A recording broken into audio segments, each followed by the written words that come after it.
All right, good morning, evening, afternoon, guys. Welcome to the Versus Live. We talk all things poetry. My name is Jeff, I'm Matthias. and today we have some very exciting news. We are relaunching our poetry retreat. Yeah. Yeah, Oh, wait, we gotta clap it so up. it's going to be a boo or a clap. We get a clap. We're Cool. gonna clap. Yes. So April 5th through the 7th. This is Friday, Saturday, Sunday. Oh yeah. We're going to be partnering again with Streetlight Guild. So we'll be running our retreat through there. It's going to be intense. So basically 9 a.m. to 5 Well, it's p.m. Streetlight Ghetto is a building, not a tent. But when he says intense, he just means just gonna be intense. Just feel very sad. We can go ahead and. Oh, it's a boo. This is Boo. general. It'll come in a minute. That's fair. If you felt like that deserved a boo, you can go ahead and put a boo in the comments, or just put a ghost in the comments. Then Oh yeah, that's we'll just assume the boo. So yes, so we are bringing back our poetry shoot. We haven't been able to do it last couple of years just because of parenting, life, the world ended, and things like that. But now we can, which is exciting. Oh yeah. So I'm gonna be the facilitator. So if you want to join me, and as I take you on a journey through poetry, we're gonna do some reading analysis. We're gonna do some poetry generation, and then we'll also, of course, be doing some workshopping with some excursions thrown in the mix. Oh As yeah. well. Yeah. Should be exciting. Yeah. And this is all part of a larger campaign. So basically, one thing I've been doing the last 2 weeks is I've been trying to kind of plan the direction just for things for 2024. And so the big direction that I have decided is our campaign name is called Ink Dependence. Like independence, but with ink. Ink Dependence. Because we are going Ink to be dependence. Independence, yes. So we are going to be using our writing to bring us closer to independence. That would be like if octopuses led the revolution. Yes. Ah, Just like this. yeah, just like this. Just like yes. See, that's a joke on top of a pun, on top of a play on words. That's just There's layers to this. layers. And if you want to take my class, just don't. Don't do it. That's very fair. So yeah, so basically thinking just trying to really focus everything for the year. So there's all kinds of things that we're doing. Obviously, we have the live streams. I'm also adding a new thing on Thursdays if you're in Columbus during your lunch break. We're doing photo Thursdays. So if you need a new author photo for your book or collection or things like that, People really undervalue I think the importance of having not only just like some headshots, but like kind of like fresh headshots. Yeah. Have some stuff rotating, man. People like to see the face. Show the face. Show the face. Stop hiding the face. Don't do that. So that's another service we have. We have the live streams. We have the Wednesday webinars. We have Pep and Poets, our Sunday group where we meet and just talk poetry, and basically I just buy everyone pizza. That's the real reason they come. That's the real reason. I've food. never heard a poetry a day in my life, but I've heard pepperoni and mushroom. But in addition to that, yeah. So we have the open mic on Fridays. So again, Friday. Oh yeah, Third Way Cafe. Friday, Third Way Cafe. Okay. So last week, let's talk about the open mic. Okay, so last week, as you might have known already, if you live in Ohio, I don't know how far spanning the storm was, but it was definitely at least in Ohio and Michigan, right? There was a large snowstorm, and the snowstorm literally happened. It was like clear. Right, it was clear for most of the day, and then right about like from like I would say from like 5 to like 9:30, 10, it was just a snowstorm. Yeah. Like kind of that came out of nowhere. So Jeff actually did try. We did try. Did try to set it up.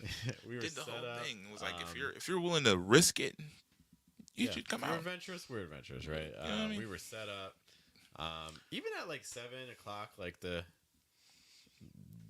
venue where we have the show is right on a very major road, and at 7 o'clock, I mean, it wasn't great, but it was still Yeah, it was fine. But like between 7 and 7:30, it just like got intense. probably added like a And I don't solid mean half inch inside of a to it. I was tent. like, oh, this is not good. So we unfortunately had to shut down. But that's okay. 'Cause But we'll be back. listen, hey, without barring an act of God, we're gonna be there this Friday. So you should be there. 7:30, Third Way Cafe. And so when we say Third Way Cafe, there's like two sites for Third Way Cafe. There's one that is like Third Way Cafe, and it's like that's on the left side of the street, depending Hmm. on what side of the street you're standing on, or which way you're facing, right? But There's like two locations. it's There's two gonna be like locations. the coffee house, We're right? in It's the gonna be smaller one. the The smaller smaller one. venue, the smaller standalone venue. Yeah, That's the one that's the one we're in. that we're in at 7:30, Yes. open mic. Yes. Um. So yeah. So now I've with all like those sorts of services that we have that are just kind of available to everybody. To try to help people, whether it's like again just trying to get like a professional photo, opportunity to share your work, um, just discussions on craft like through the live streams and things like that. We have this live stream and then we have the one on Sundays, and then also which month I stopped by actually Yeah. analyzing some poems. Oh yeah, that was fun. Yeah, yeah. It was fun being on the other side. Like, you know what I'm saying? I felt like I could really just like commentate, You have to work as hard. just have yeah. fun. You know what I mean? Now I'm in front of you people, Commentating. in your face, commentating. It's hard. Actually, it's a similar amount of work. So there you go. And then there's other things too. Like we have a WhatsApp group where we just keep track of poetry events in the city. Um, I helped B. Arlene save $50 a month because I helped her $50. make her own flyers for her show, which is very exciting. So wait, tell us a little bit about that, because and you don't have to necessarily tell us about like the entirety of the process, but I think that's like something, as far as service wise, and as far as like things that people could really use. That's something that's I think really important to key in on, because like even when you put it in conjunction with getting headshots and stuff like that, because presentation and being able to put things out can feel like a really daunting task. So can you kind of tell us a little bit about that service, or just kind of how you go about helping people kind of facilitate that kind of So thing? for the photos specifically. I would say like the photos and like the flyers and stuff like that, because I think that's like those Gotcha. are both Yeah, kind yeah, of yeah, for sure. No, presentation presentation is things, super yes. important. And I think I get it. We're creative people just want to do the one creative thing. Like I want to make my art. But presentation is super super important. So, for instance, in terms of the photos, I mean, I'm fortunate enough to have spent money, a lot of money on equipment. So it's like, well, I was like, how can I use what I have to also help poets in a way? So it's not going to be like hardcore, So it's basically me on my lunch break, just kind of hanging out downtown. If people want to stop by on their lunch breaks, So there's a little bit of some work involved, right? It's Right. kind of a weird hour, I guess, like because we'll be downtown between 12 and 1:30 p.m. I'll be downtown just at like local coffee shops or something like that. Be updating people on the location for this week. You stop by, you find me, you be like, "Hey, Jeff, let's take a picture." Click, click. We're doing it in the at noon because the lighting should be better. I'm not gonna have all like my lights and stuff like that. He has a lot of lights, I got so you should know that he has a lot of lights, but they're not gonna be with him. half of them. He's just gonna be bringing the light yeah. from in here. His heart. And the sun. We're relying on the sun. We're solar powered. So we'll find some like good natural light where we are. And it's free, so we'll get one headshot. If you want more, we can talk about more. But the goal is really just kind of give you, one that you feel comfortable with and that you can use as you need to. For that professional aspect, because I think you can certainly do this stuff on your phone. The one disadvantage of your phone sensor is just so small that it's I think for most people it does what you need it to do very, very well.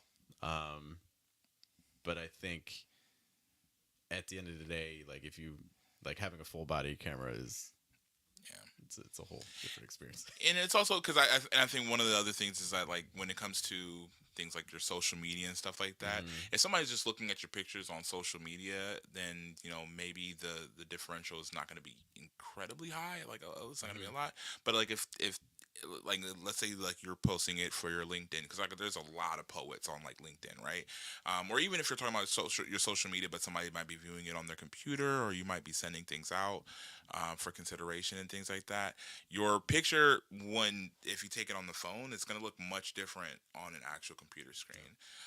very And true. so, really investing in a high quality headshot is going to be a lot of times going to be the difference between somebody looking at your picture and thinking like, this doesn't feel like a lot of effort that got put into it Mm, because of where I'm looking at your yeah. information at. So Hmm. yeah, It's interesting too. I was reading an article talking about, like, for instance, the iPhone. I mean, obviously, iPhone cameras are super good, but at the same time, the AI, like the computer, is also doing a lot of work.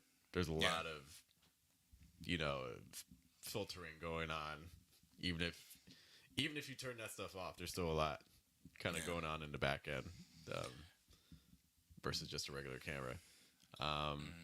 but yeah, just really trying to give people as many different services to really, because again, the campaign we're on, like independence, like we're trying to get people to start viewing their work as a tool that can bring them to not just creative independence but also financial independence, which means again that presentation aspect is really really key.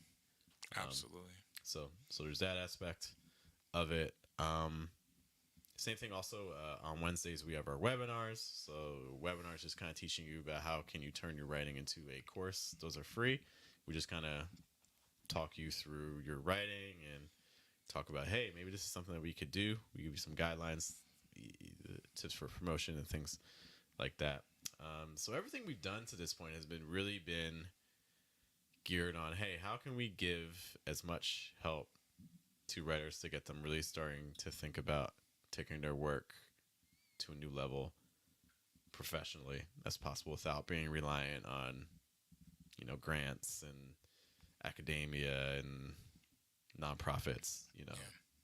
Um, And I would even say like kind of the a lot of the stuff that we're talking about when it comes to both like creating, being able to create your own flyers, being able to like get really high quality headshots, like even if your goal isn't to be fully like isn't to have kind of the blossoming really large kind of poetry career, which I would encourage, pushing yourself towards kind of maximizing yourself in whatever capacity mhm, that you can. But even if it's not like a lot of the opportunities that you're going to be going for are going to be a lot. You're going to see a lot higher success rates in some of those applications if you have just some of these things that are more professionally mhm, done. Because you'd be surprised at the differential between like the team setup between like yourself and some of the really prestigious poets that you might know. And mhm, a lot of it is not a matter of this person spent you know hundreds of thousands of dollars and they got like, because a lot of people's presentation, if you look online, can kind of make it look like they have a team of 10, 20 people following them around, right, getting their content, doing all this other stuff. A lot of them just understood that the presentate, like how they're presenting, it has to look like that, mhm, right? It has to kind of look like there's a lot of work that went into cultivating what you're looking mhm, at now, or what you're kind of seeing as a polished product. So yeah, just really a lot of these things aren't necessarily things that are going to get that are meant to get you, to be this like ultra professional. There are things that you can do that are not incredibly intensive, not incredibly time consuming, mhm. but they are going to kind of level up your content, level up your presentation online. Yeah, I mean, there's a lot. I made a post, or because I really think this is true, that as things like AI continue to become more prominent, I think the thing that's really going to be helpful in allowing writers to separate themselves from other writers is going to be their ability to connect with readers, especially in as many different contexts as possible. And I think in person sorts of events are going to be really fundamental to that. I For think sure. I think if you're a writer and you're only interacting with your readers through the book itself or through online forums, I think it's going to be a real disadvantage. I think the sooner you can really start trying to build up your build up awareness about your work, locally and also in other locations as well, I think is going to be really key within these next couple of years. Otherwise, it's going to be very easy to get buried. And speaking about flyers, I mean, I say this especially, it's interesting looking at flyers for like slam events or like spoken word events versus flyers for like kind of like page reading events Hmm. because they each have very unique problems. Yeah. I feel like the flyer for your slam event tends to be extremely busy. Um, you'll have potentially like five focal points, including like a microphone, um, Yeah. some like bright lights, the person's face, the name of the host. We're gonna draw a lot of attention to. If there's money involved, the cash prize. Like it's your eye just doesn't know where to go. On top of just like interesting design principles, like let's put the blue neon text, like dark blue neon text on the black background and hope you can read that. Or like let's use the real obscure italics font. Yeah.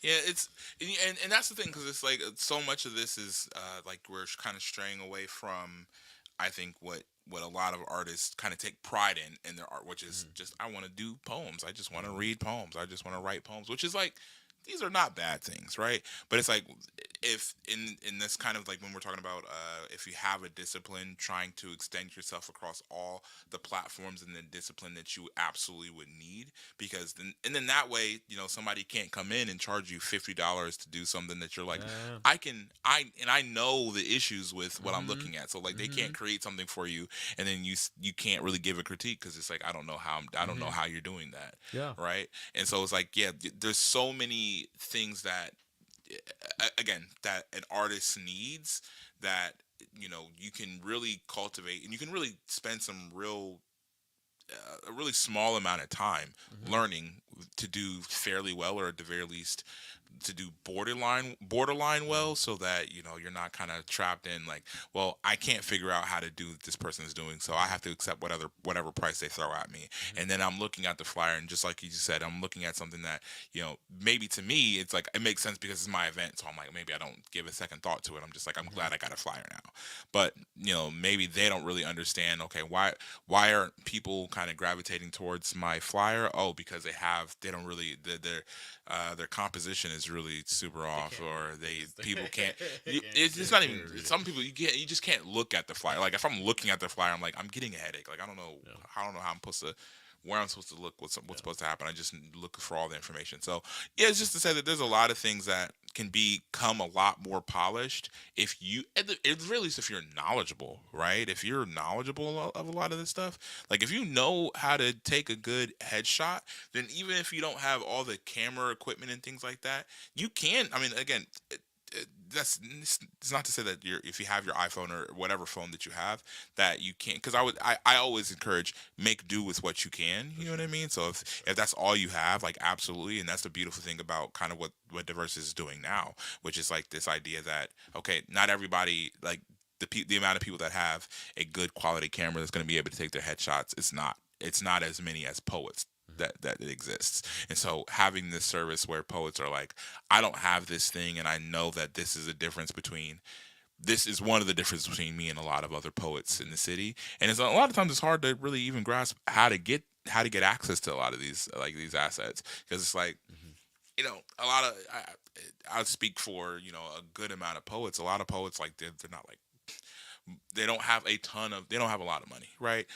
Or maybe they don't have a lot of money to expend on poetry Right. associated items, right? Mm-hmm. And so this idea that you have this resource that you can go to, that you can say, well, hey, let me start building myself up, and then later on down the line, you can always do larger, more elaborate headshots at some point with you can always do other things, but it's like something that's simple and something that is engaging and something that like Jeff does incredibly well is like again in this situation, in this scenario, is absolutely like something that I think the culture needs, and definitely something that Columbus is like really really like Mm-hmm. fortunate to be able to have as an asset.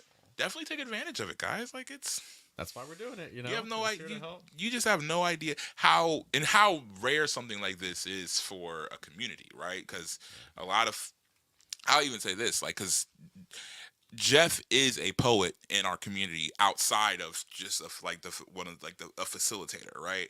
And so a lot of poets would not want to see you poets flourishing, right? A Mm, lot of poets they would be like, man, if I had becomes a competitive kind of that thing.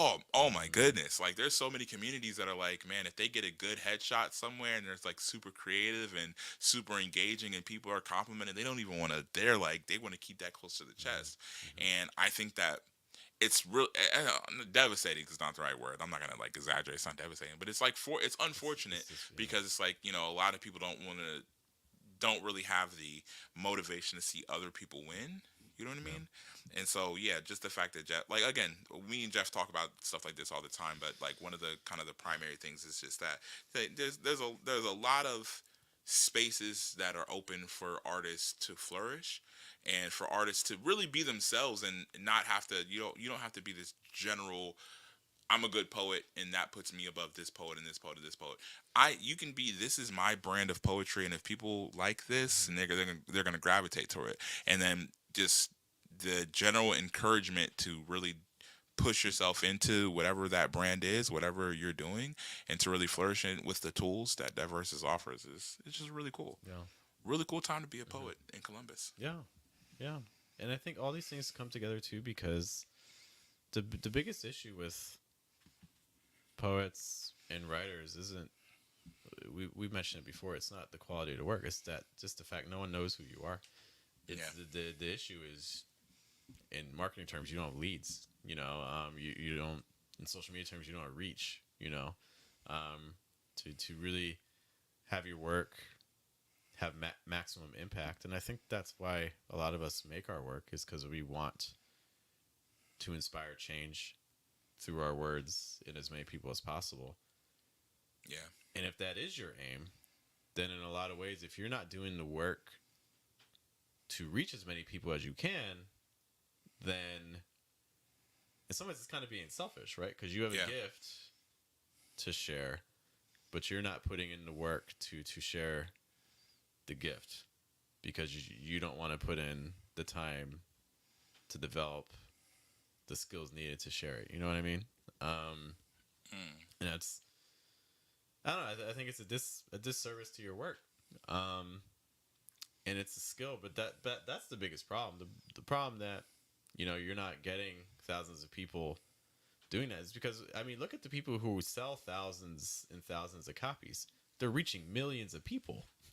yeah, You know, yeah. and That's the truth. there's no like secret to this. It's just numbers. So it's like if you're not like if you're only reaching 100 people, well, probably only like one or two people are going to buy your book. You know. Yeah.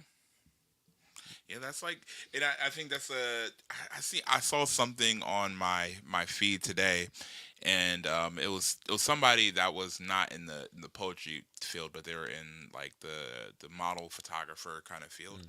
And essentially, they had a show in their hometown, and they were like they had just moved back to the hometown, and they were essentially attempting to sell like tickets to the show, and like none of their friends kind of purchase tickets, Mm-hmm. and they had this kind of rant where they were just really frustrated that none of their friends like bought tickets. And then you just look at how they marketed, and the way that they marketed was just posting to their friends. And I'm like, Probably not even messaging. Probably just not posting. even a message, just posting.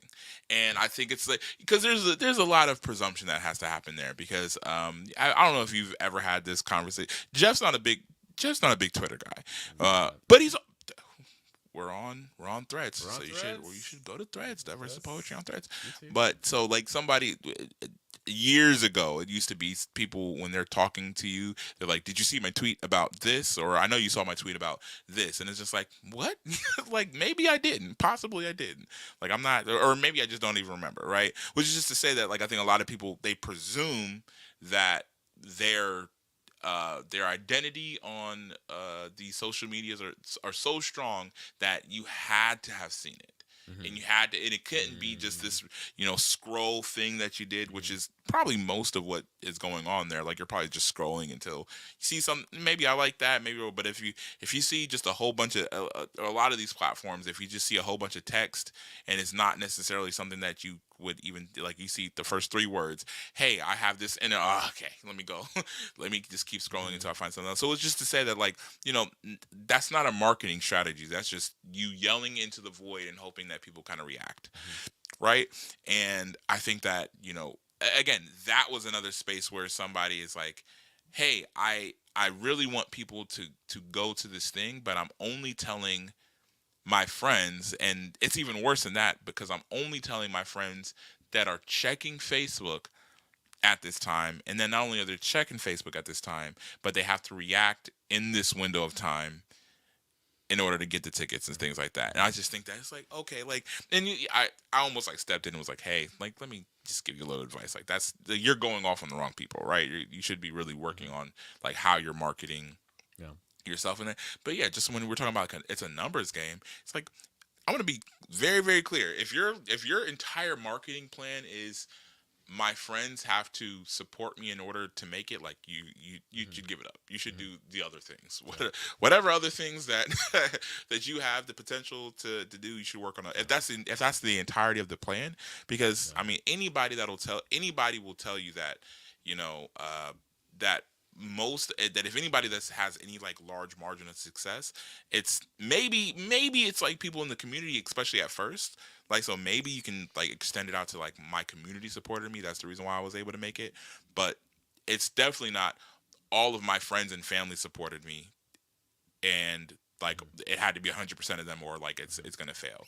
So yeah, just really considering exactly what Jeff said, it's a numbers game, and then just understanding that your friends supporting you is not going to cut it. Like, you have to work on ways to reach out to a much larger umbrella of people than just your immediate friends. Yeah. If your friends are making like 80% of your sales, then It's probably not a large that's amount of sales, because not all of your friends are going to do it. yeah, So yeah, that's not a good sign. when I was okay, I don't know if you ever had this experience. Have you ever sold Vector knives? My brother did Cutco. Get Vector Cutco. Yeah, okay. Yeah. So, okay, maybe some of you out there will be able to relate. So, when I was a much younger guy, right? They sucked me in. They were like, I can't remember who it was, but like somebody like knocked at our door and was like, at my apartment, they were just like, hey, Why don't you, you want you, you no. I might have said yes. I'm like, man, that's so upfront. I feel like I'm getting on the inside. But they're just trying to sell the knives or whatever like that. And I told them, I was like, no, I'm not gonna purchase. I have no investment in buying like these I don't knives need or to whatever. cut a penny. So, but essentially, like, the guy was like, you got a good voice. You should work for Vector Cutco. And I was like, huh, let me think about that. And I go to the website and I'm like, man, maybe I could do this.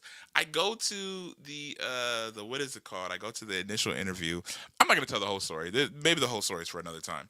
But during the second day of training, right? The second day of training, the entire practice, and this is like the home, like, it was, they did this video and then they cut a penny.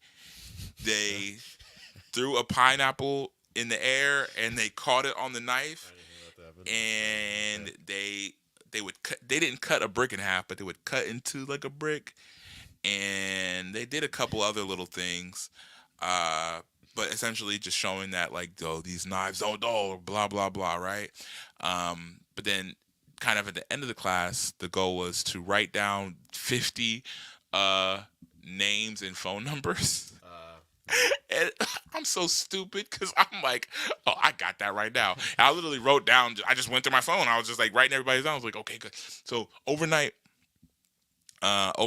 whoever writes down the most, like, the most names and phone numbers, like, that's going to be like the winner. You're going to get something special tomorrow. Of course. And I, listen, I outsmarted the whole thing. Whoever my trainer was, I think his name was Derek.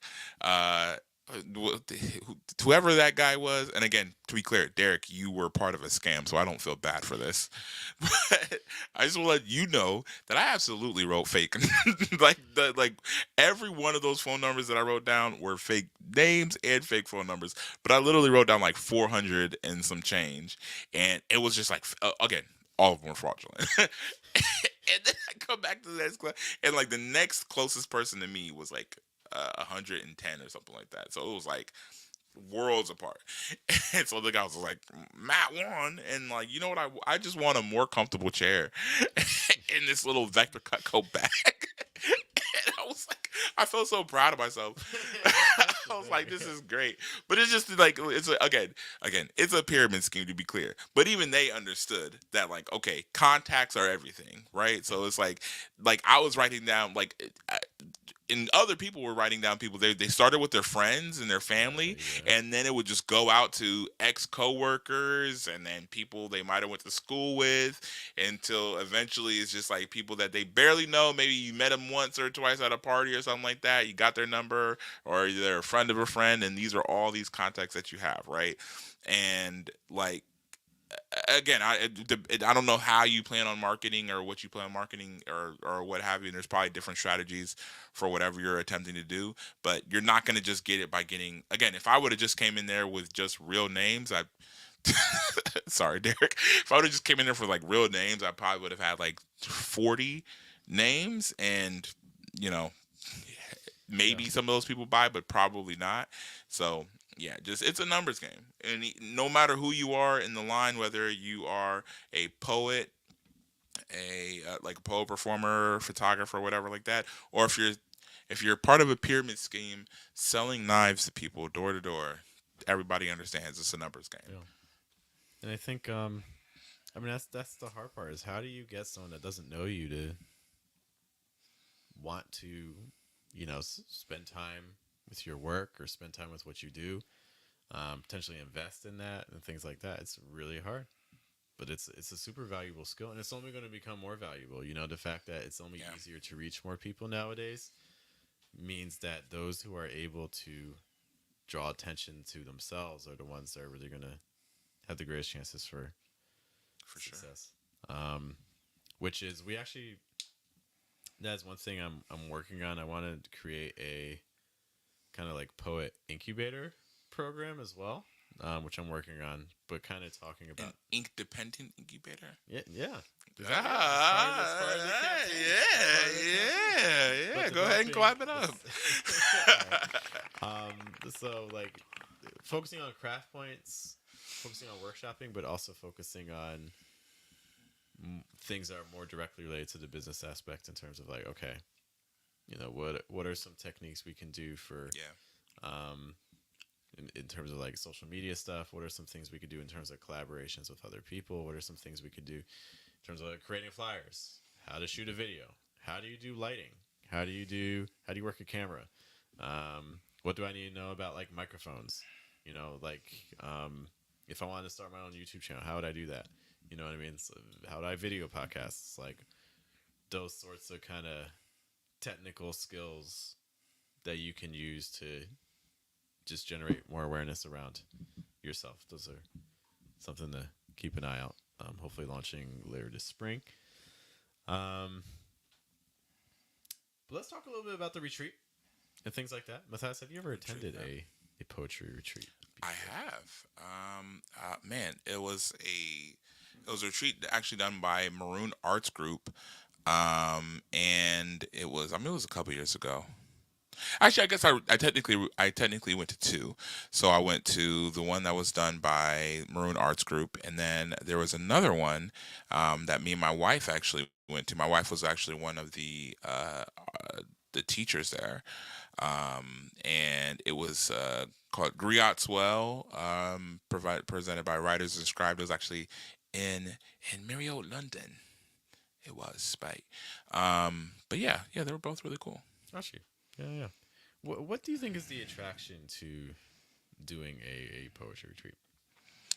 I think the primary attraction to me for kind of both cases. Well, the one in London even more so because it was like when the one that was in here in by Maroon Arts Group, it was like this really, first of all, it was a really beautiful experience, and I really got to spend some time with artists that I had already known in the city, but I think that I had not uh, spent time craft wise with them. So that was like a really good experience to just hear their work, and be surrounded by their work, and like be in a space where like where that's the give and take for the entire time.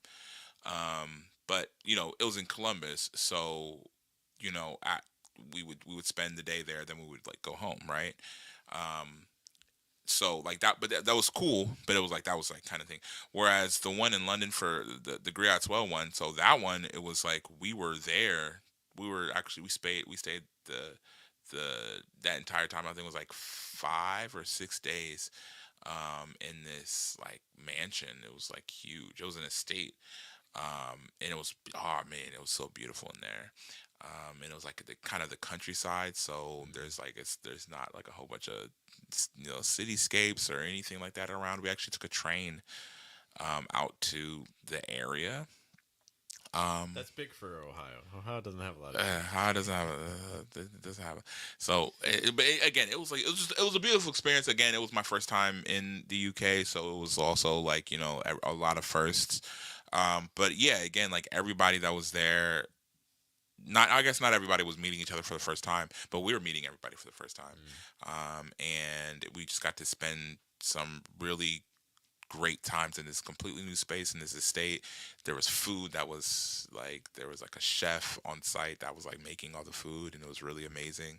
And yeah, everybody was just exploring work and exploring their work and just collaborating with each other. And I know, like I've been following everybody that has went out from that space and is creating, and everybody's doing some really amazing things, in the world today. So yeah, it created and cultivated a community. But yeah, for the most part, the reason that it did that is because you're secluded and you're just Mm. in this space working on your work and kind of collaborating, working with these people. So you're able to just focus on yourself and Mhm. these people that are around you. Yeah, it was just a really beautiful time. Mhm. Mhm. And I think that's one of the big draws of a retreat. It actually kind of feeds into our discussion from earlier because Yeah. it's about you're building that network. It's a real thing. You're putting names to faces that you may have heard of before, but not ever gotten to talk to, Mm. or names that you're going to see in the future and recognize at some point. So I think there's that aspect. Like in a lot of ways, like just those sorts of interactions and just sharing space, in a lot of ways, almost takes precedence over the work itself. Yeah. You know. It's rejuvenating, man. Like it's like, yeah, and you don't really know that. I think that it's like it's really hard to. It's almost like you're in traffic, right? And like I think most of the days throughout the year, it's like you're just driving straight through like kind of a congested highway, and then like eventually you're able to take this like little detour where you get off and it's just you and just a couple other cars, and it's just you're enjoying this Mm-hmm. scenic route. You don't really know like how much tension you were kind of building up from being on the highway, from being in traffic the entire Mm-hmm. time, right? And so yeah, it's just exactly that. It's like the work is the work, and the work is good, and I enjoyed writing, and I enjoyed writing in that space. I enjoyed what I created in that space, but like I didn't really create much. You know what I mean? Mm-hmm. I think I wrote like maybe two poems. I got like a whole bunch of pieces of poems Mm-hmm. throughout that time, but I just most of it was just like a couple poems.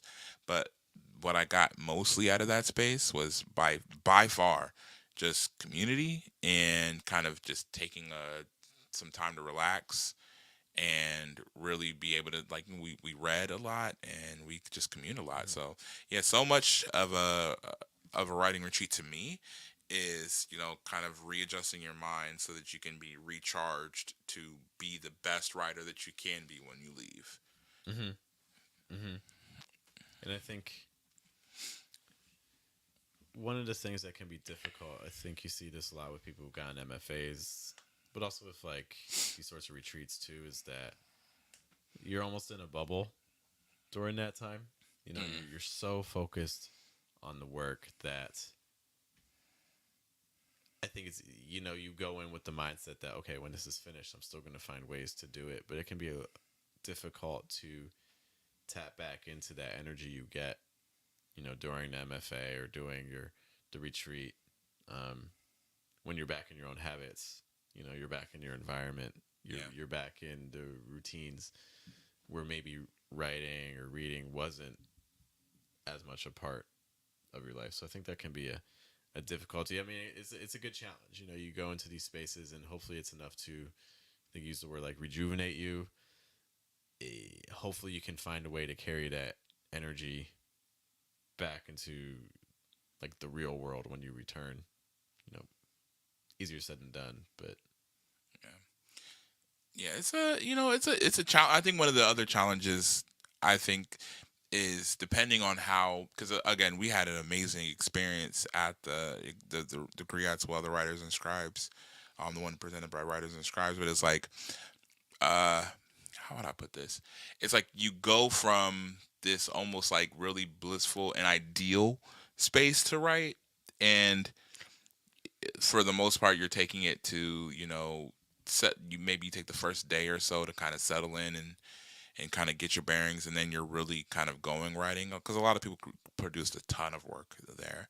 But then it's like you're going back into kind of the real world. You know what I mean? It's almost like, I think it's like when people like when people they go to like their after they graduate from high school, they spend a couple of years in the workforce, and then they go to college, and then they leave college again, like after they graduate. Because then it's like, man, I was in the real world, I was working, I was producing, I was doing whatever. And then I mean, a lot of times you're working and producing while you're in college, but for a lot of people, college is like you're just in college, right? And so now you're leaving college again, and you're like, man, I'm back in the real world. I'm producing, I'm working, and I'm not just focusing again. I'm not like just locked in. I'm applying. And so yeah, I think that to me can probably feel like a little bit of a jarring experience, especially with the Maroon Arts Group one, because it was like I'm already in my city, right? So I'm already mm-hmm. here, and so now I'm like, but I was like spending a couple days, like the next for like 2 or 3 days. I'm like, man, tomorrow I'm waking up and I'm going to this writing retreat. And I'm just gonna have breakfast and chill with all my friends and write and stuff like Mm-hmm. that. And then day four happened. I'm just like, Mm-hmm. oh, I'm out of here. Mm-hmm. So yeah, that was really kind of hard Mm-hmm. space. But yeah. Mm-hmm. So let's imagine like you're going to retreat, like it's the first day. Um, what are some things that you think would be really important for someone to consider on the first day of attending a new retreat or a new space like that? It kind of depends, like how long is the retreat. I think that's Let's imagine it's a couple days at least. say 2 days. Let's say at least 2 days. At least 2 days. Well, the reason I'm asking is like if it's a long retreat, so like with the writers script, that's like 4 or 5 days, right? So like I, I would say if it's 4 or 5 days, then I would say the first day I would probably, depending on like kind of the location. So if everybody is like staying in the same place, and Mm-hmm. like you're actually living here Mm-hmm. for a couple days, and I would be like, man, maybe day one is just for community. You know what I mean? Like, Mm-hmm. kind of like this is a cohort now, right? And so Mm-hmm. the cohort isn't just about the work, right? The cohort is about community, so that you can create better work. Mm-hmm. And so day one, I would say focusing on getting to know everybody and getting everybody kind of a sense of familiarity, and Mm-hmm. maybe like kind of pushing towards like family. You know what I mean? And it's like, these are things that are going to happen organically, right? So I'm not trying to say that like, somebody has to be behind with a whiteboard. Like, how do we Mm-hmm. create like Lilo and Stitch? Like, how do we make family? That's Lilo and Stitch reference. Shout out to Lilo and Stitch. That's like 25 years old, which is like makes me feel incredibly old. But but yeah, so like in that, or maybe it's not quite 25 years old, but I don't know. It's close to that. Yeah. But yeah, it's just like, you want to. I think you really want to create a sense of community in that space, because that is going to push so many other things forward in the space. That kind of support, where you're all just working on things, and you're all testing things out, and you're trying new things, and you're absorbing other people's viewpoints and stuff like that. Like, there's not a single like writing exercise or like kind of like poetry presentation, anything that you're going to be able to do later on, that's not going to be greatly benefited Hmm. by that sense of community. Hmm. I think it's tricky anytime you have people put together. Um, I think, especially the that initial phase where it starts, I think in general people are welcoming and friendly and excited. So Yeah. feeding off the energy I think is really important. So that's your time to really try to get to try to shake hands with as many people as you can. Try to say hey to as many people as you can in those first days. That's one of the things that was especially rewarding about, in particular, like Cave Canem, Mm. is that it's like even if like you don't know anyone in the room, like you can just sit at any table and it's good. It's just like you just say hey, you introduce yourself, they introduce Good vibes. themselves and things like that. So having that sort of experience is really cool, and positive. So trying to be open in that regard. At the same time, I would say that like if you have an interaction with someone and the energy's just off, for whatever reason, because that happens too. We're people. Um, it's okay to not interact with some people. If it's gonna like mess with your headspace, keeping it professional and things like that. But there's gonna be other people at the space that are gonna resonate more with you. So I think just kind of like acknowledging that, not feeling like you have to necessarily make friends with everybody, because there may be people there. I've been very fortunate that everything I've had is positive, but I've seen it with other groups of people.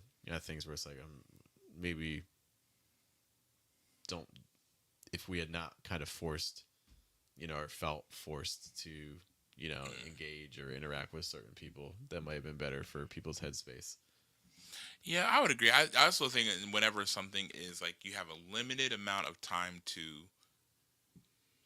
especially something like a poetry retreat, which is not like you're not at a poetry retreat every other weekend, right? Or you don't Right. like, you know what I mean? So these are not things that come by all the time, and they're also things that are like they're meant to be beneficial to you, the artist, right?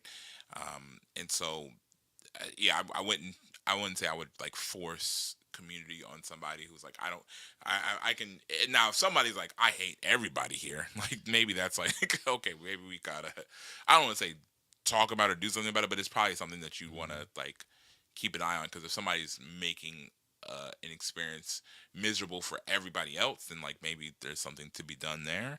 But outside of that, yeah, like I wouldn't try to, if two people don't like each other, I'm like, all right, well, like in the real world, some people don't like each other, Mm-hmm. right? So it's like I'm not gonna force. Like we just happened to invite two people that didn't like each other. Well, Mm-hmm. fair enough. There's other people here. Mm-hmm. Create your community Mm-hmm. and do whatever you want to do. Similar to depending on the space you're at, there might be people that you're very familiar with. You're like, oh my gosh, like this person's here. Like, wow, like this person's like super like polished or whatever. Another like a lot of times when people are in these spaces, they're, at least in my experience, like talk to everybody. Yeah. Like, don't let anyone's like reputation or something like that prevent you from engaging with them, especially if they're like a participant, but also with your teachers as well. You know, but also being respectful naturally of the teacher's time. A lot of the workshops I've attended, and retreats, like there was always kind of like a lines, like the instructors were with you during the day, but then at some point it's like they're kind of doing their own thing. That was especially present at Cala. Um, so just kind of like respecting the boundaries in that regard. Mm. Um, yeah, I, mean, I think I want to also touch on the work. How did, so you mentioned the workshops you were at? How did they or the retreats you were at? How did they handle editing or like workshopping when it came to the actual pieces? So that's interesting. So I think interestingly enough, when it came to like the first retreat that I went to, I think essentially everybody was kind of coming there as like artists that were compiling a work, so it wasn't necessarily a retreat that was about. I mean, in some ways, it was about us working on ourselves as artists and kind of getting like work that we wanted out.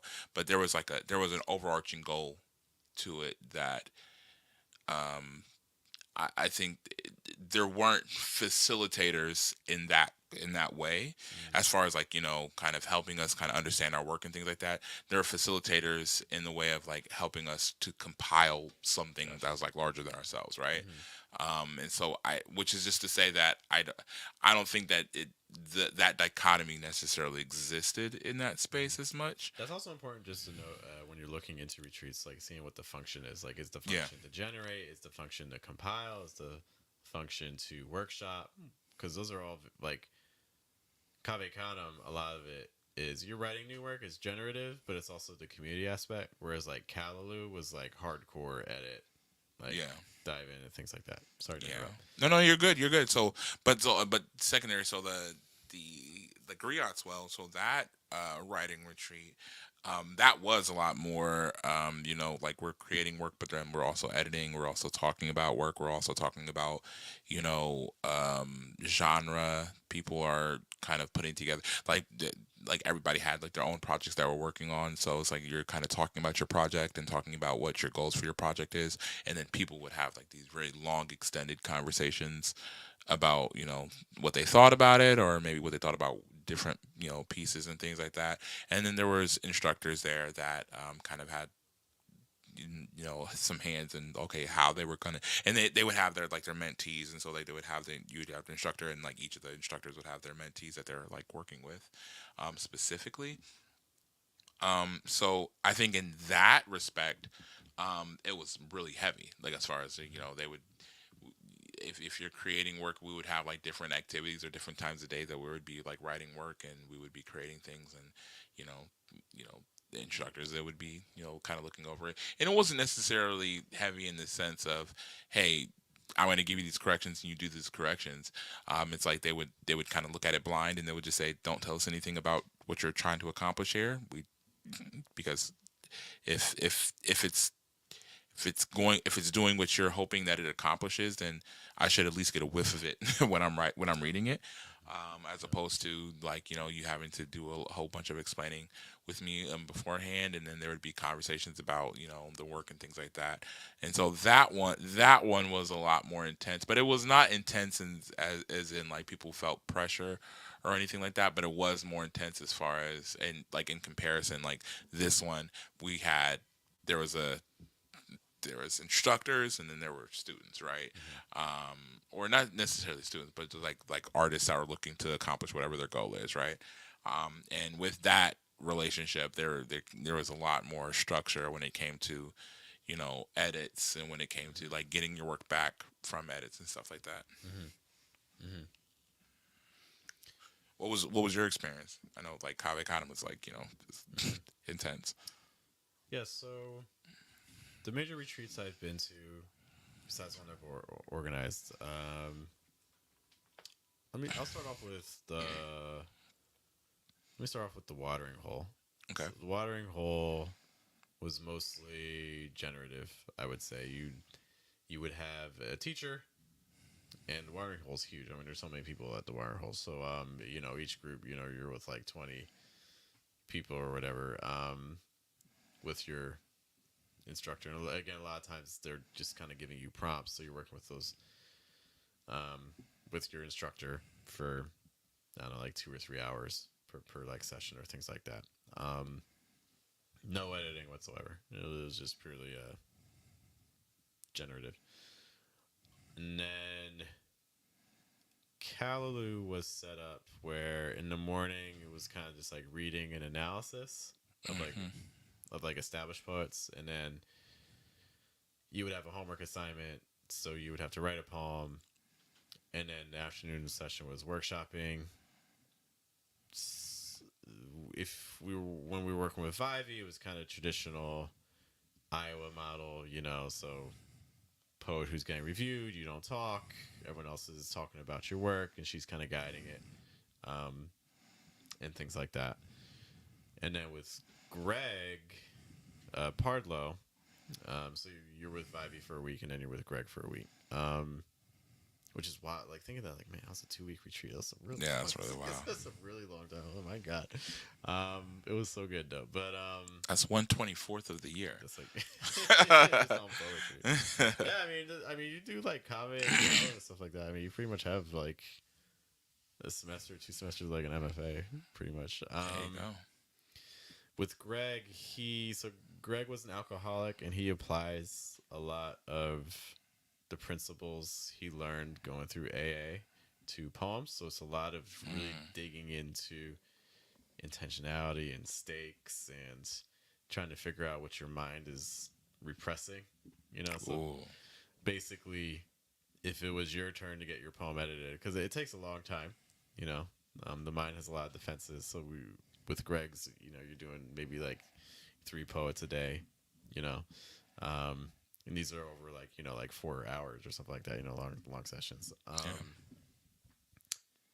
And basically, if it was your turn to be with Greg, at some point you were going to cry. Like everyone cried, every single person cried, just because he's digging into you. You're finding out like, oh my gosh, like I don't trust my father. You call your like, I don't trust you. Like, I don't know you. What? I don't know. Like, oh my gosh.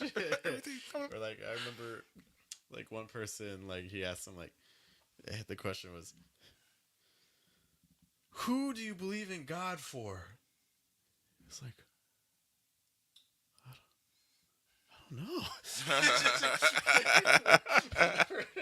Oh Never man, thought of that.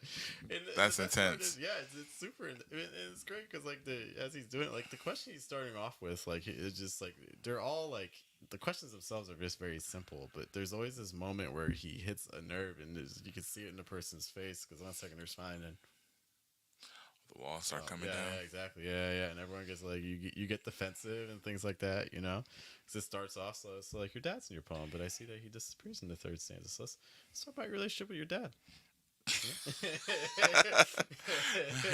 Let's talk about that. Like was your dad at home? Did you see your dad What's a lot? up on there?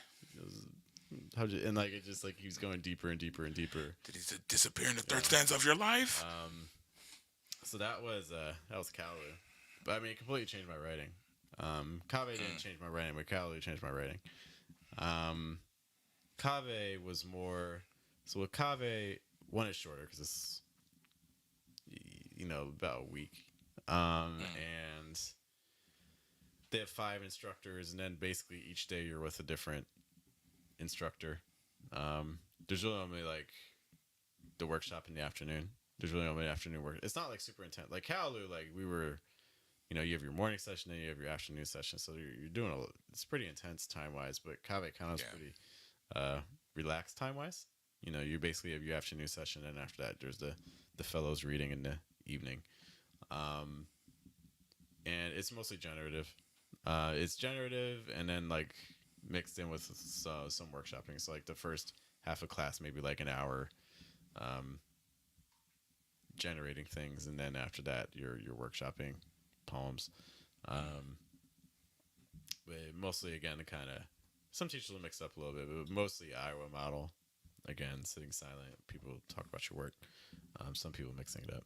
Can you what is the acronym for the Iowa model? I think you've told me that before, but I don't. It was an acronym, right? I can't remember. I think I've heard it before. I don't know. I think it might have been from you, but I can't remember. It's probably from me, or it might have been from Ajane. Maybe.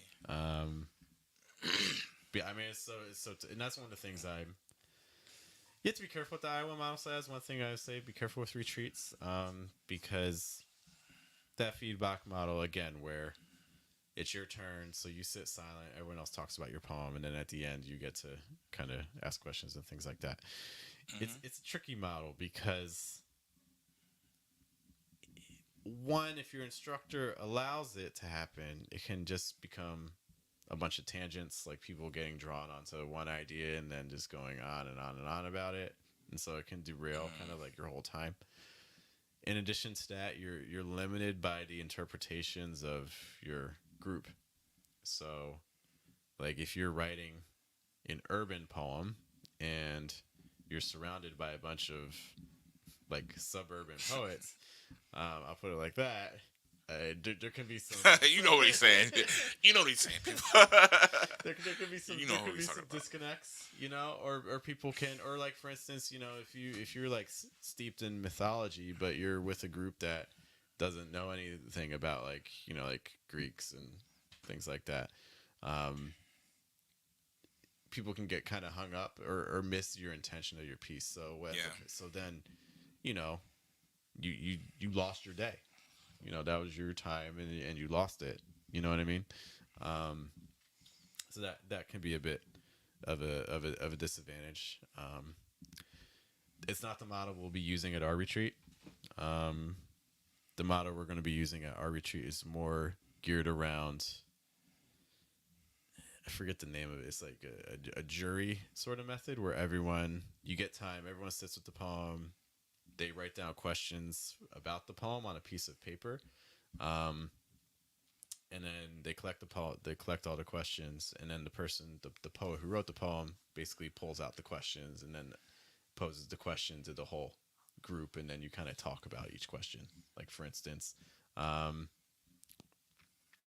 the question might be, for instance, how effective is the title? Okay, and so everyone kind of gives thoughts on the title. Do we think the title's working? Do we think it's not working? Why not? And things like that. So it gives a little bit more control to the poet, so they can kind of steer direct, because they can also write down questions that they want answered by people as well. Um, so that's the strategy we're going to be using. Yeah. Yeah, I like that strategy. I think that it encourages the kind of conversation around your work that includes you. Yeah. And then I think because you're kind of how to say it, maybe a lightning rod for the ideas, then it kind of keeps things a little bit more focused.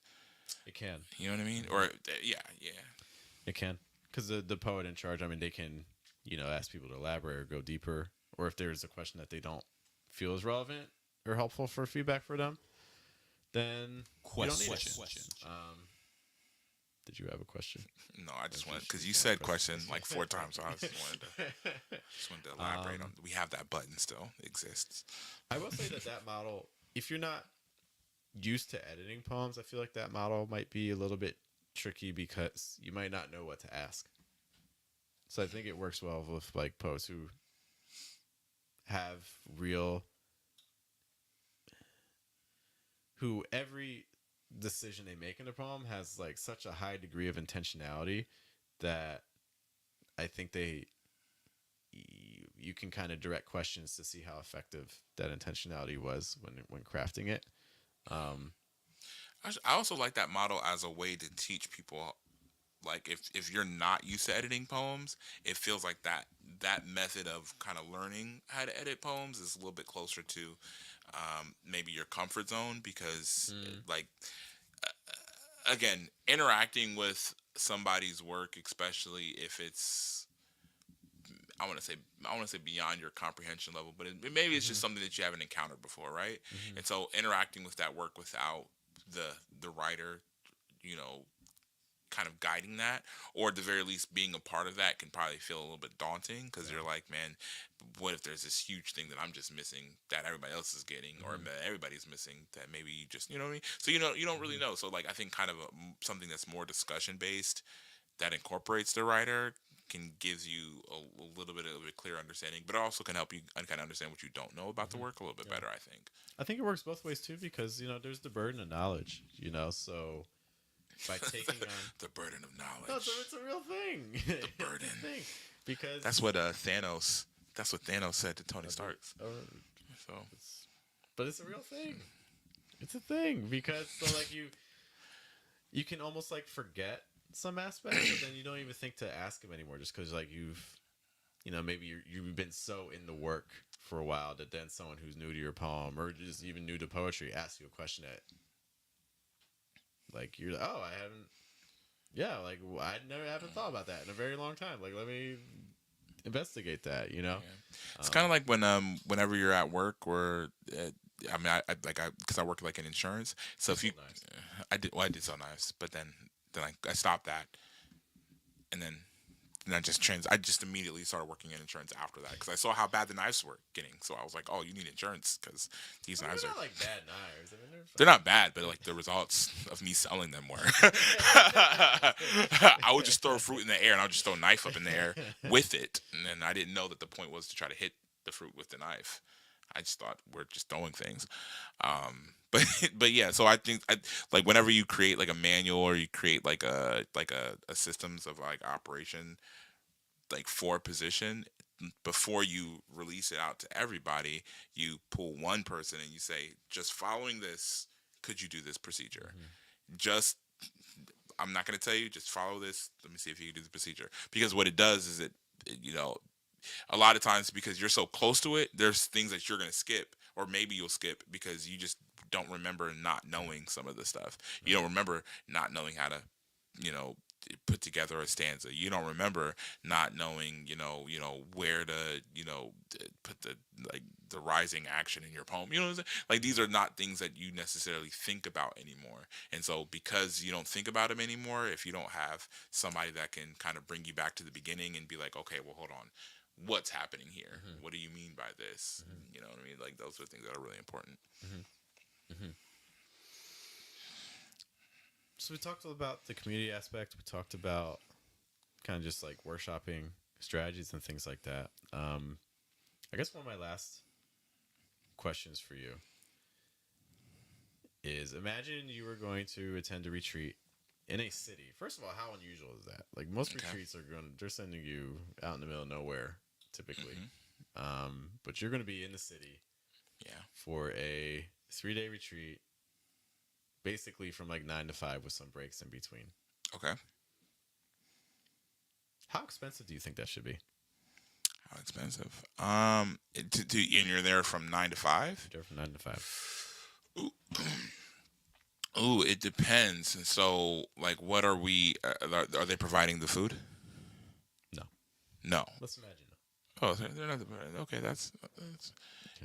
But you're just there from 9 to 5. You're doing 9 to 5. You're responsible for your own lodging. Yeah. You're responsible for your own lodging. I don't know. How if you're there from 9 to 5, how many instructors are we talking here? Say like maybe 1 or 2. 1 or 2. And if you have 1 or 2 instructors, and how many days? Say 3. 3. And 9 to 5. How many people? Probably somewhere around 8 to 10. 8 to 10. $250. Well, I have good news. Okay, what's your good news? Our retreat's half that. Yay! Oh, I think I pushed the like and sub button. Liking and subscribe. Do that too. Well, do that as well. But half of that, half of that. So you're saying it's $75? No, there's because you said 250, so 125. You're saying I don't know how to do math. Hold on, let me crunch those numbers one more time. Carry the 5, That's like and then we did that. Okay, no, that makes a lot more sense. Okay, all right, perfect. Also, fair you're enough. now locked fair out of your enough. phone. Yeah, I am. But because one of the things with the retreat, when I was doing it, price is obviously important. I'm not trying to burden people. I think I was having some discussions online about people in the retreats and like the amount of money some of them cost is like huge. It's so big.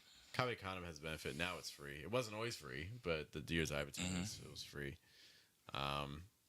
Callaloo, granted 2 weeks, but like that was over $1,000. Watering Hole, I don't remember the exact cost. It was, I had to ask Aja, but, it was a couple $100. There's no other retreat doing kind of what we're doing, especially staying in like an urban setting, an actual city. The amount of time that we're doing for analysis and editing, in addition to other things, like we're going to be having like there's an open mic component in the evening. Oh, nice.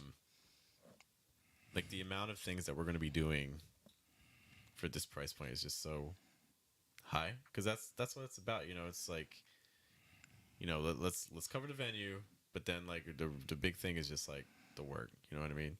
Yeah, I think Um, value is something that you really have to consider what you're bringing to the table, because I think a lot of times people just, and you get this a lot with open mics too. Like there's a lot of open mics that they're not really thinking, they're thinking about how much they're charging, but they're not thinking about like what they're bringing. So you get a lot of open mics that, I mean, they have a price point. You'll get $20. I've seen it's some $20 tickets, and I'm like, what are you actually bringing to the table for okay. this open mic? Which is to say that, yeah, I mean, like when you were talking about something that is intensive, that you have instructors that really care about the work and that are really going to be pushing you, and it's a retreat. So now it's like you're in the city, you're doing all this work. There's open mic components, and I'm sure there's going to be a lot of other stuff that that's going to be rolled out. But it's just the fact that, like, okay, like we're really considering value as opposed to, we just want this money. Like, Yeah, the money's it could be like money, yeah. but it's like, okay, but Mhm. you have to be able to, money's a component because you have to be able to cover certain things. But what is the exact value that you're bringing to the table? That's of Mhm. high Yeah, importance. and that's the price point we've had for all of our retreats, and I think it's one that it stays accessible. We've been able to have people at retreats who haven't been able to attend retreats previously, um, because it was a low price and things like that. Um, and that's something that moving forward, I want to try to keep Yeah, that.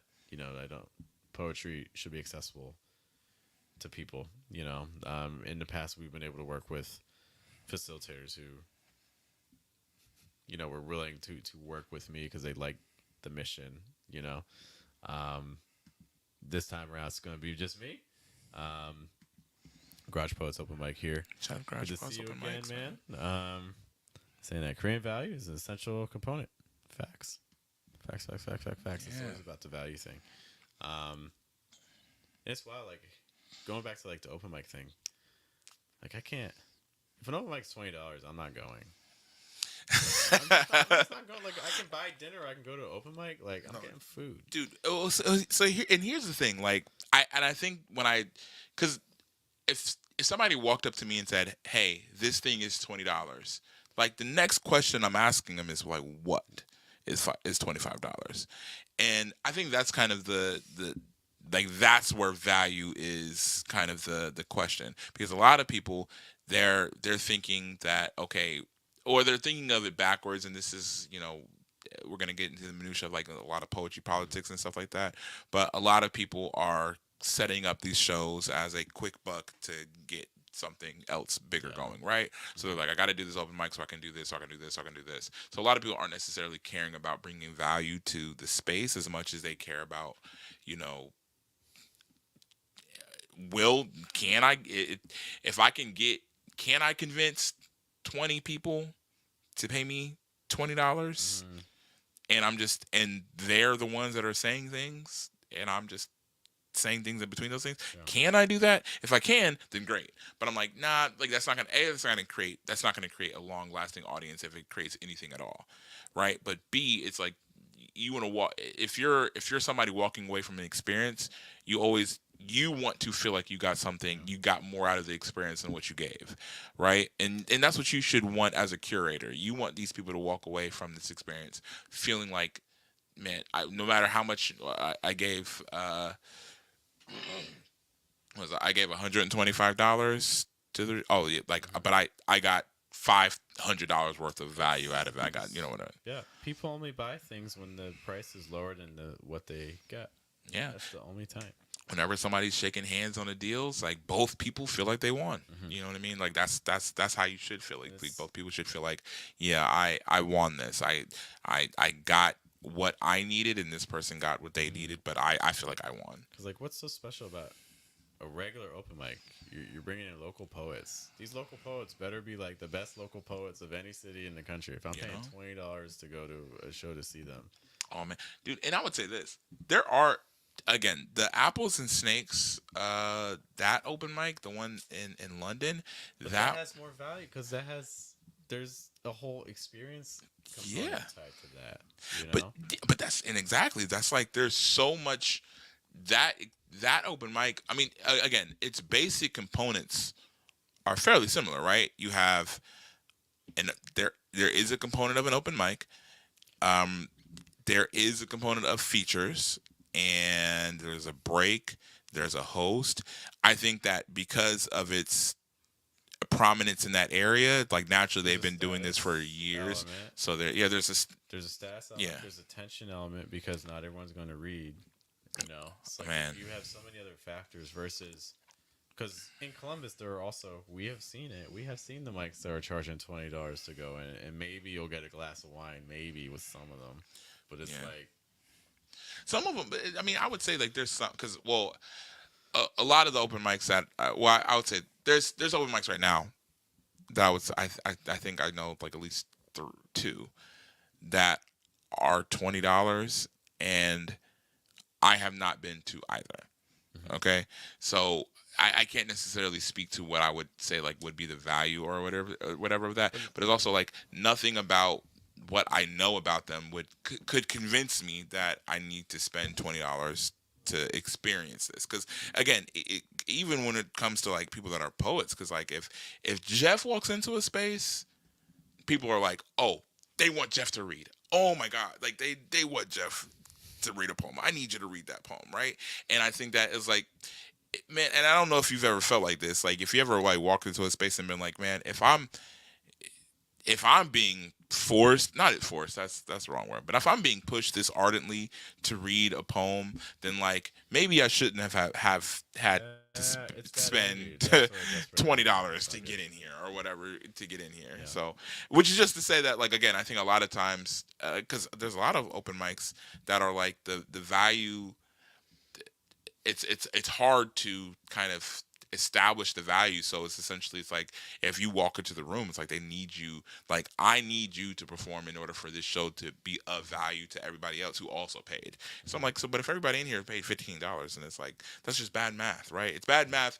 If now if you would have had me guaranteed on yeah, the ticket, and you're like, oh, not only you guaranteed, but I'm paying you whatever because that's what guarantees you to be on the ticket, and I can yeah, promote you or whatever like that. And then maybe later on down the line, people are just gravitating to this space or whatever. But there's all kinds of things that could be improved in that regard. yes, But you know, because I'll be honest, like we've been to a lot of open mics, even like a $10 mic. I'm like, I'll do it yeah, if it's like a special show or something like that. But yeah, like if it's just like my weekly open mic, I'm not. I'll put this way: I'm not going to any open mic weekly if it's $10. Like unless they're you know, really putting something out, because I just I would say I used to I used to spend like $25 a week on open mics, but that was like that between was like four multiple or five open shows. Like mics. yeah, So and I think that if $5 out the door for an open mic, to me that's just like okay, that makes sense. Like I'm okay with five. Five between doesn't. Five free doesn't. and five, that's like makes I'm fine sense. with five. Um, 10, I start thinking. I'll put it like 10, that. yeah, 10, 10, 10 I I start start. I thinking, start am I going to thinking. enjoy this before and after I perform my poem? Do I want to perform my poem in this way? Like, I start really trying to figure stuff out. $15 is like, man, is somebody that I really love about to perform here? Is this like a huge space that I can really get my work out? Like, these are it leaves from being what I would Yeah. say is like your poetry exercise, right? So like the way that I used to work out as a poet was going to these open mics, performing, refining the poems, becoming a better performing, things like that. Yep. That's worth $5, right? But if you're like, man, in order to get into the gym, it's gonna cost you $20. I'm like, I could work out at Cause that's home. cause that's the thing. Like I don't like if I'm going to an open mic nowadays, Yeah, it's almost kind of with the you want to be entertained. You want to find a poet that like really draws you in, but at the same time, there's a lot you have to kind of wade through a lot to kind of have those moments sometimes. yeah, And it becomes harder to justify with those price points. I've been to a lot of open mics now. yeah. Um, I've seen the poems. People are if we're just rehashing the same poems I've heard already 1,000 times. It's like, well, I'm good. You guys do you get your and it's also like you kind of get a vibe of like what is the again, like the host? What is their actual intention? You know what I mean? Like, is it again, are they just thinking like, oh, if I charge $10 and I bring in 20 people, I mean, hey, that's some good side cash, right? You know, It's I mean, we I know we talk about it fairly often, but it's better to overperform your price point than to charge the most that you think people yeah, will conceivably pay and underperform. Because like now I'm not going to feel good about leaving this place. yeah. Like, because even if I had a good time, if I didn't have a great time and I paid $20, I'm like, ah, wow, Yeah. no thanks. But if I have a all right time, I'm like, this is pretty cool, and I only paid $5. Like, next time it comes around, I'm like, oh man, You I don't even might think about it. I come through, of Don't even course. think about it. Yeah. Jeff is rich. He's just like $5. That's nothing. That's No, nothing.